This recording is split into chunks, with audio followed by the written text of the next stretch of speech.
Hola, estamos aquí en la comunidad Junji a través de nuestro Facebook Live de nuevo. Yo soy Adriana Gaete, la vicepresidenta de la Junji, y tenemos a un invitado estrella hoy día que nos va a hablar de la ciencia en los niños pequeños. Nuestro invitado es Gabriel. Gabriel León tiene títulos muy importantes, es bioquímico. Hola Gabriel. También es doctor en biología molecular, todas esas cosas difíciles que uno dice, esa gente que no le entendemos mucho lo que habla, pero que son muy importantes para nosotros. Pero Gabriel tiene algunas particularidades y por eso lo hemos invitado a estar un ratito con nosotros. Gabriel, ¿cómo estás? Cuéntanos, por favor, ¿quién eres tú? Hola, ¿qué tal? ¿Cómo estás? Un placer estar con ustedes. Yo soy un científico jubilado, pero fui científico durante 10 años, dirigiendo un laboratorio de investigación, niño muy curioso, evidentemente, y actualmente estoy dedicado los últimos 3 o 4 años a la comunicación de la ciencia, en el último tiempo de manera independiente. Trabajo en radio, he hecho cosas en televisión, he escrito libros de ciencia para distintos públicos, tengo un podcast, un canal de YouTube. Entonces estoy dedicado hoy día no a generar conocimiento, sino a que compartir con el resto de la gente.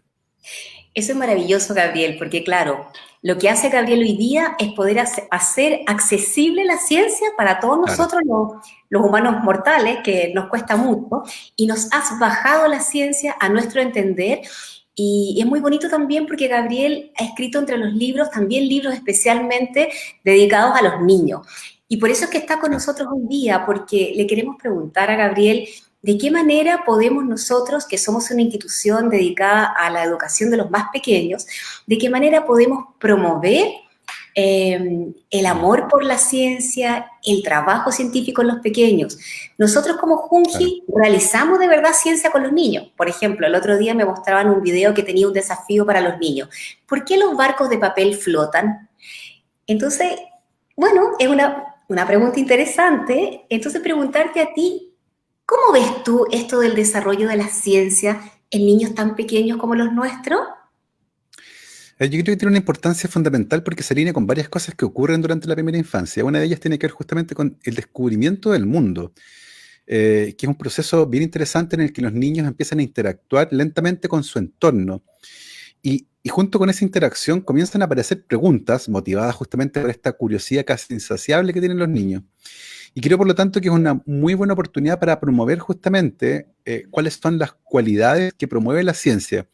Y creo que hay que hacer una definición también que es importante porque a veces se nos tiende a olvidar. Está esta sensación de que la ciencia es como una bolsa donde uno mete la mano y saca respuestas. Y la ciencia es muchísimo más que eso. La ciencia es una forma de pensar. La ciencia es una forma de enfrentarse a las preguntas para tratar de encontrar respuestas. Y en ese sentido, la ciencia no es esta bolsa con respuestas, es más parecido a un mecanismo que tenemos para tratar de entender todo lo que está allá afuera. Y por eso se alinea también con lo que ocurre durante la primera infancia, porque la curiosidad es justamente el motor más grande que tenemos para salir a tratar de entender un poco el mundo. Y esa definición es importante porque muchas veces existe una urgencia muy grande por contestar preguntas. En el fondo los niños nos preguntan algo y sentimos la necesidad urgente de contestar esa pregunta, cuando a veces lo que hay que hacer es un viaje en el que juntos vamos a descubrir o a intentar descubrir la respuesta, porque muchas preguntas ni siquiera tienen respuesta. Y creo que es importante desde chicos que los niños se acostumbren a eso, de que la ciencia no es la verdad, de que la ciencia tiene un método, una forma que uno tiene, una especie de fórmula que sirve para eventualmente entender mejor algo. Y la primera infancia, debido a esta curiosidad gigantesca que tienen los niños que están descubriendo el mundo, es un momento, a mi entender, fundamental para justamente empezar a hacerlo. Qué bueno, Gabriel. Y claro, porque yo leí por ahí que tú decías que en ciencia las preguntas son demasiado Claro. importantes, pero que las mejores preguntas son las de los niños. Y que tú habías escrito un libro a partir de algunas preguntas que te hizo tu hija, porque tu hija te preguntó, papá, ¿por qué los dedos se arrugan cuando están debajo del agua? Y ahí se te ocurrió Claro. quizás poder hacer un libro con preguntas de los niños. ¿Cómo fue eso, Gabriel? La verdad es que no se me ocurrió a mí, se le ocurrió a ella. Y no es que se Ah, le haya ocurrido, mejor. sí, no, y no es que se le haya ocurrido, me mandó a escribir un libro.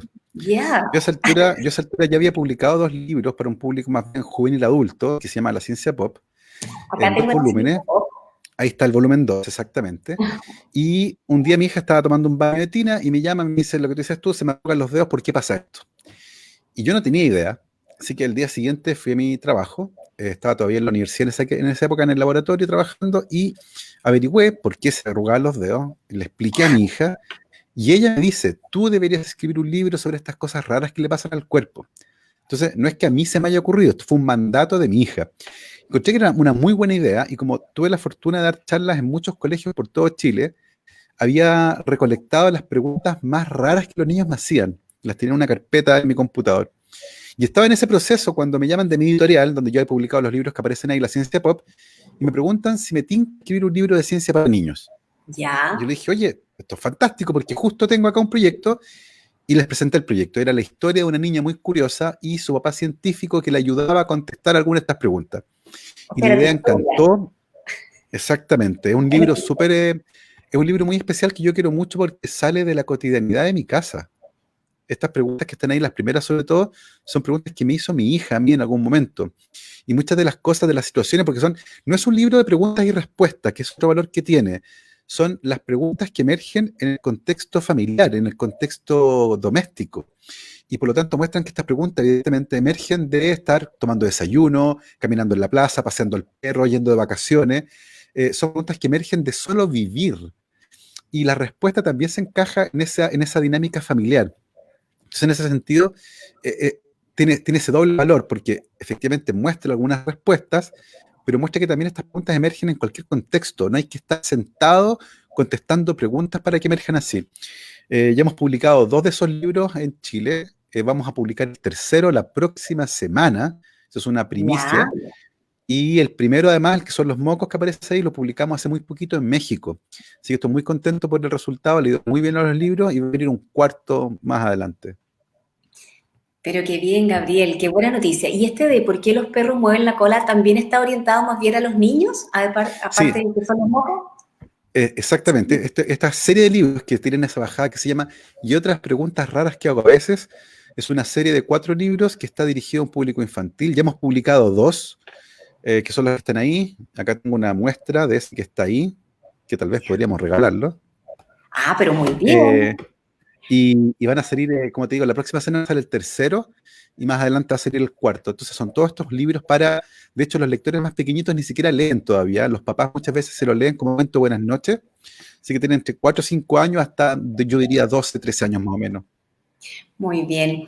Oye, Gabriel, hay una cosa que me gusta mucho de lo que nos has contado, porque uno cuando se imagina un científico, yo me imagino una persona con un delantal blanco, metido en un laboratorio totalmente blanco, Claro, con unos tubos de ensayo y unos matraces y haciendo muchos experimentos. Eso es hacer sí, ciencia. Pero lo que tú nos estás contando es claro, distinto, que la ciencia emerge sí, también de la vida cotidiana.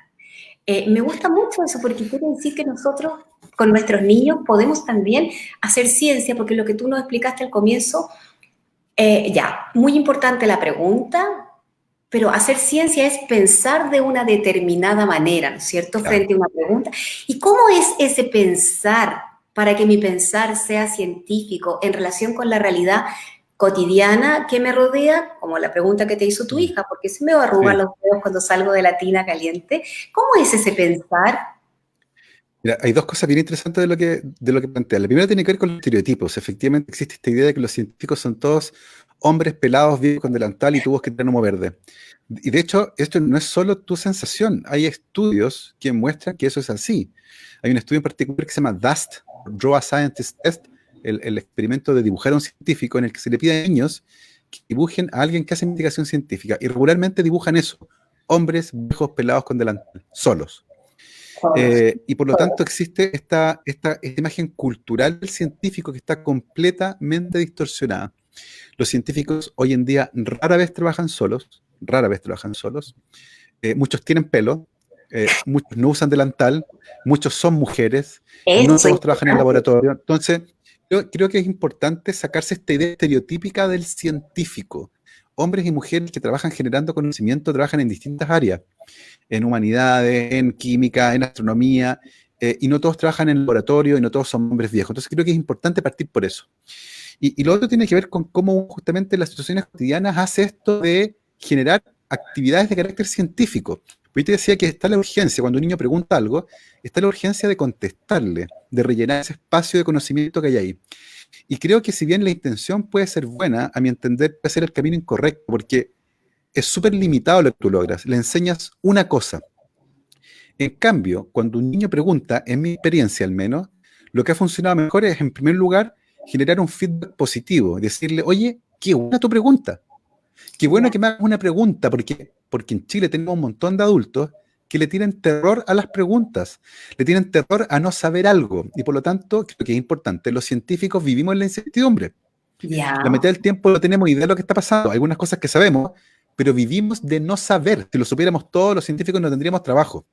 Los científicos vivimos de la ignorancia y por lo tanto, ser científico implica sentirse cómodo sin saber y ya, eso cuesta aprenderlo. Entonces es importante que los niños sepan que está bien no saber, que muchas cosas no las sabemos, por lo tanto está súper bien no saberlo. La pregunta es buena. Y dos, antes de contestar automáticamente, ¿cierto? Y reforzar primero la pregunta, está tratar de que piensen en su pregunta. Y ahí viene el desafío. ¿Tú qué crees? ¿Qué es lo que crees tú? Y a partir de la respuesta que el niño da, ir guiando. Decir, ¿sabes? Sí, tu idea es buena, pero el problema es que no se cumple en este escenario o en esta condición. Evidentemente, entre más pequeños los niños, más cortitos tienen que ser estos pasos. Los niños más grandes van a poder hacer un ejercicio más complejo. Y en el camino, finalmente, la respuesta, perdón, la van a ir construyendo juntos. Van a co-contestar la pregunta y por lo tanto ese ejercicio va a ser muchísimo más efectivo que sencillamente entregarles el dato. ¿Por qué es importante eso? Porque hoy día los datos están muy a la mano, ¿cierto? Y todo el mundo tiene uno de estos, pero lo que necesitamos es la capacidad para navegar en este mar de datos, pensamiento crítico. Y el pensamiento crítico se aprende haciendo ese tipo de ejercicios. qué bien, Gabriela. Voy a tratar como de condensar lo que nos dijiste para quedarnos con unas tres cosas, todos los que estamos escuchando hoy día acá que estamos trabajando con niños. Para que un niño pueda pensar científicamente, por pequeño que sea, primero podemos valernos de la realidad del día a día, de nuestra Sí, cotidianidad. claro, Eso es lo primero, no hay que estar en absolutamente. un laboratorio. Segundo, hay que estimular el hacer preguntas, porque los científicos viven de las preguntas, viven de no Sí, saber las cosas y de buscar, así que hay que estimular las preguntas. Tercero, no hay que darle a los niños respuesta que yo fui, miré esta pregunta, encontré en internet y le doy la claro. respuesta, sino que tú nos dices que lo que tenemos que hacer es co-construir con el niño la respuesta. ¿Y tú qué crees? Y uno tendrá algunos datos más y puede Sí. orientar quizás la respuesta un poquito. Por ejemplo, en este caso de por qué los barcos de papel flotan. Quizás hablar del peso del papel y poder una cosita con agua y tirar un limón y el limón se cae porque es pesado, pero si pongo la hoja encima porque es liviana no se hunde. Y hacerlo con los niños. Eso es Sí, tal ya. cual tú lo has descrito. Y eso aplica para muchas preguntas. Evidentemente, con niños muy pequeños, uno no saca nada con tener una línea de preguntas que sean, no, tal vez más corta, pero siempre tratar de evitar la respuesta automática, que es súper tentador por distintas razones.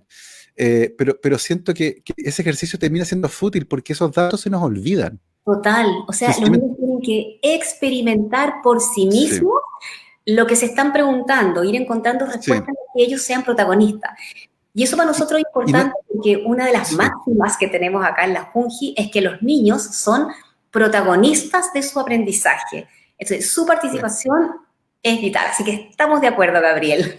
Muchas gracias por habernos maravilloso. actualizado estos cuatro temas. No, maravilloso. Yo creo que, como te decía, en mi experiencia funcionaba muy bien este tipo de estrategias, particularmente porque el dato aprendido se olvida muy fácil. Sin embargo, cuando uno aprende a razonar, aprende a pensar, obtiene dos cosas. Eventualmente una respuesta, pero al Ujú. mismo tiempo un mecanismo que te permite contestar cualquier pregunta. Y eso Bien. justamente convertirse en científico. Y eso se puede aprender. Muy bien, o sea, a través de este ejercicio que nosotros podemos hacer en la casa o en el jardín, que en el jardín de hecho lo hacemos, estimulamos habilidades que luego nos pueden Claro, llevar a estar permanentemente encontrando en la vida respuestas de corte sí, científico. Entonces exactamente. estamos estimulando, por ejemplo, el juicio crítico, la curiosidad, las ganas de explorar, todo eso, ¿no es La, cierto? valoración de la evidencia, la valoración de la experimentación, Qué bueno. aprender a equivocarse, a cambiar de opinión. Hay algo que es bien importante ahí, que también se relaciona un poco con las creencias relacionadas con la ciencia. Hay mucha gente que tiende a creer que la ciencia es dogmática, y tiene que ver con que las noticias científicas muchas veces parten diciendo los científicos dicen que, como si por el hecho de que le diga un científico eso fuera la verdad, y no es así. La ciencia no es la ciencia no es la verdad. La ciencia es el mecanismo que tenemos para tratar de entender el mundo, pero no es la verdad. Y por lo tanto es muy común que los científicos cambiemos de opinión. Y un Ya, científico te diga, mira, yo hace 10 años atrás creía que no había más especies de zorro, pero luego de investigar durante 10 años descubrí una especie nueva de zorro, así que ahora cambié de opinión sin ningún problema, y creo que sí, los científicos cambian de opinión a cada rato cuando encuentran evidencia de mejor calidad que muestre que antes se habían equivocado. Y eso no es sinónimo de burla, no es sinónimo de desprestigio, no es sinónimo de que fracasaron, es sinónimo de que son científicos.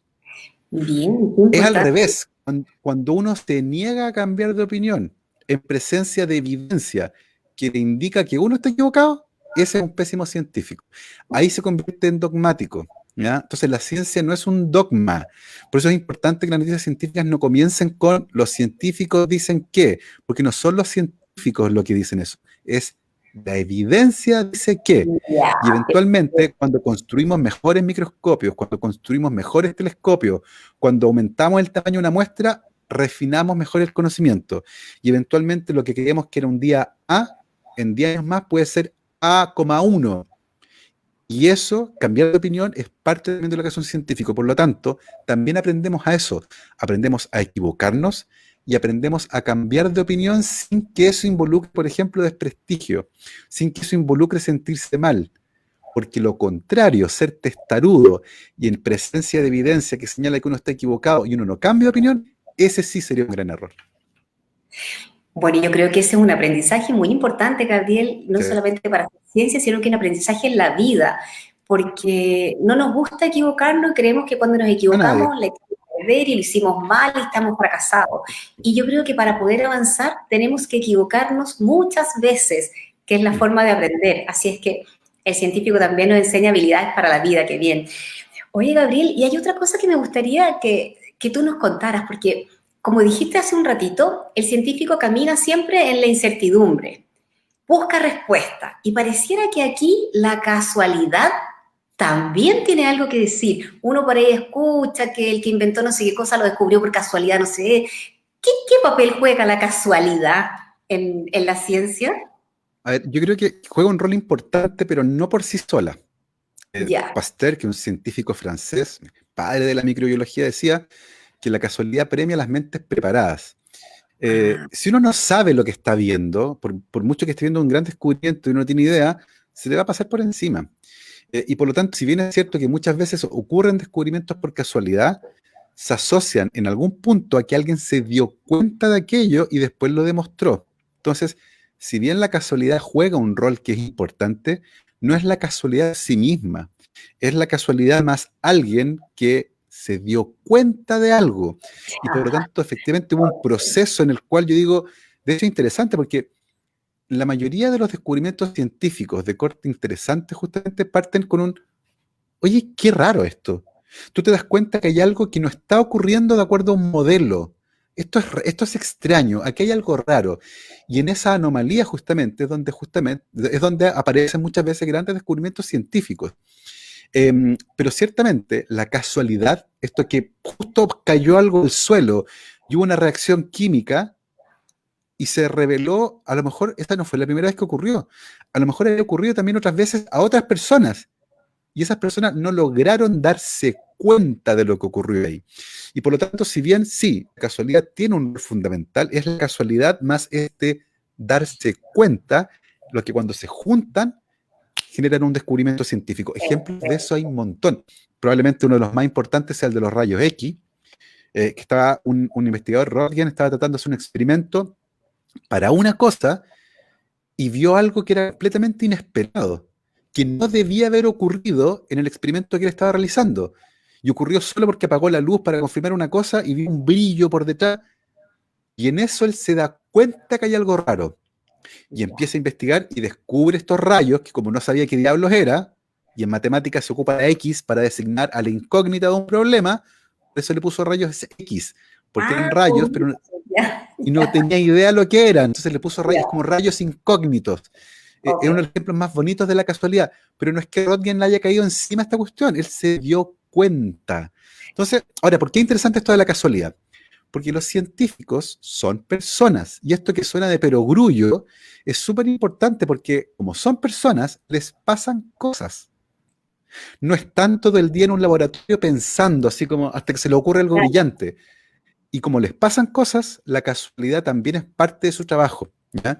Ahora, evidentemente, no es que todas las cosas en ciencia pasen por casualidad, pero tiene un rol importante cuando ocurre algo que desafía lo que uno esperaba y alguien está ahí para darse cuenta de que eso ocurrió. Bien, es como el caso que siempre se menciona de Newton, que estaba debajo de un árbol y se le cayó una Claro, manzana, y claro, entonces, pero claro, Newton ya venía pensando en la ley de gravedad, porque si no, no claro. había hecho el clic. Bueno, pero es Claro, de bonito hecho, porque nuestros niños son curiosos, son exploradores, para ellos todo es notable, todo es extraordinario porque están descubriendo el mundo. Entonces yo pienso que nuestros niños tienen una capacidad privilegiada mm, para sorprenderse. En el sistema escolar ocurre que a medida que los niños van avanzando, pareciera como que se va acabando la capacidad de asombro y eso nos da mucha pena. Nos encantaría que todo esto mm, que los niños viven en el jardín infantil lo pudiéramos llevar hacia cursos más arriba, manteniendo siempre el asombro, la curiosidad, mm, las ganas de saber cosas nuevas. Así que ahí tenemos un gran desafío nosotros como Junji de poder mostrar también mm, a los cursos básicos cómo trabajamos con los niños este tipo de cosas para incentivar el asombro, la curiosidad, la exploración, mm. etcétera. Es un plus que tenemos en la educación inicial. Sí. Yo creo que ahí tal vez faltan espacios de libertad intelectual. ¿A qué me refiero con esto? Que en general, y yo también pasé por el colegio y lo viví y probablemente es distinto como es ahora, pero ciertamente hay cosas que se repiten, tiende a ser tremendamente, no tremendamente, pero tiene cierta rigidez. Y muchas veces en esa rigidez cuenta encontrar espacios donde uno sencillamente tiene la libertad para perderse en las preguntas. Esto tan importante y tan mal visto de perder el tiempo. Yo hoy, mi trabajo consiste la mayor parte del tiempo en perder el tiempo. Y estoy leyendo cosas que me parecen interesantes para nada. No porque alguien me mandó, no porque alguien me vaya a pagar por eso. Estoy sencillamente dando rienda suelta a algo que me pareció interesante porque soy curioso. Y siempre de esa lectura emerge algo que me sirve en el futuro para un trabajo, para una charla, para un Ya. capítulo del podcast, para un video. Nunca estoy perdiendo el tiempo, pero si ustedes me vieran en mi casa, dirían, oye, este señor científico está todo el día perdiendo el tiempo, no hace nada. O sea, porque además no tiene un orden y lee de un lado. Y bueno, se requieren esos espacios. La creatividad no emerge cuando uno está siguiendo una pauta súper estricta de cosas. Requiere tiempo para que el cerebro se salga de sus fronteras. Entonces yo creo que en ese sentido sería importante transmitir parte de esa libertad que existe en los niveles de la niñez más pequeñita, de nivel Junji, por ejemplo, donde hay espacios de libertad creativa que después se van perdiendo porque la estructura es más rígida, porque hay un currículum que es más grande, porque hay menos tiempo. Entonces me parece importante que esos espacios existan. Muchas veces se ocurren esos espacios en talleres, por ejemplo, pero creo que es importante tener espacios para poder valorar las preguntas, para ser creativo y para perder el tiempo. Bueno, nos vamos a quedar con esas ideas. Valorar las preguntas, ser creativo, que no lo habíamos nombrado, y perder el tiempo, claro. Y nadie puede ser creativo si no tiene algunos elementos que le permitan ser creativo. Cuando tú dices que pierdes el tiempo porque estás mirando esto, leyendo lo otro y sin mucho orden, estás llenando tu cabeza de ideas que luego de repente se Sí, cristalizan en algo, ¿no es tal cierto? cual, tal Así. cual. Bueno, ha sido muy entretenido, muy interesante todo lo que nos has ido contando. En Junji nos preocupamos especialmente de hacer ciencia con nuestros niños, pero sin duda que tú nos has iluminado con algunas ideas importantes. La curiosidad, el asombro, la exploración, el pensar científicamente, el hacer ciencia en lo cotidiano y no pensar en un laboratorio, en Claro. fin. Y te quería dejar un regalo, te lo vamos a mandar. Mira, Para este mí. libro, uy, que hay tanto sol que no se ve bien. Ah, no, sí se ve. Ahí está. ¿Se ve? Ahí, Este ahí, libro ahí. te lo regalo de parte de los niños. Se llama El El ABC ABC de los de niños. los niños. Es un diccionario que hicieron los niños en donde ellos daban sus propias respuestas sobre algunas preguntas. Por ejemplo, ¿qué es un recuerdo? Y los niños contestan, un pensamiento de muy lejos. Así es que está ¡Ay, qué lleno de maravilloso! un Me pensamiento de muy encantó. lejos. ¿Ah? Así es que para que lo compartas después también con tu niña, con tu hija que te Oh, dieron un me libro. encanta. Te Bueno, lo vamos a hacer llegar. muchas Y gracias por el regalo. no, Y ni nada. imagino que tienen planes para seguir publicando libros. Pues yo me acuerdo que lo vi pasar en el momento, era muy, muy entretenido. Tenemos planes para seguir publicando libros y a propósito de lo que hemos estado conversando ahora, Gabriel, a mí me encantaría poder publicar un libro con las preguntas de los niños. Así es que estamos viendo si podemos hacer un libro con las preguntas de los niños. Y eso nos da pie para después en nuestras propias actividades en los jardines ir contestando esas preguntas de los niños, que sería muy Exactamente. interesante. ¿No es Sí, cierto? bueno, y también como tú me dejaste un regalo, también voy a dejar lo repito, este va a quedar para Ya. ustedes, un ¿Por qué los perros mueven la cola? Para que lo regalen después ahí con la comunidad que ustedes tienen de seguidores. Estupendo, con las personas que nos están siguiendo entonces ahora en este live con Gabriel, vamos a hacer alguna actividad para poder regalar el libro que nos está ofreciendo Gabriel. Ya, Gabriel, muchas gracias por este momento tan enriquecedor que hemos tenido. Que te No, un vaya placer, bien. muchas gracias por la invitación, ha sido una gran conversación. Ok, cuídate mucho. Que estés bien. Chao. Saludos a todos. Chao, chao.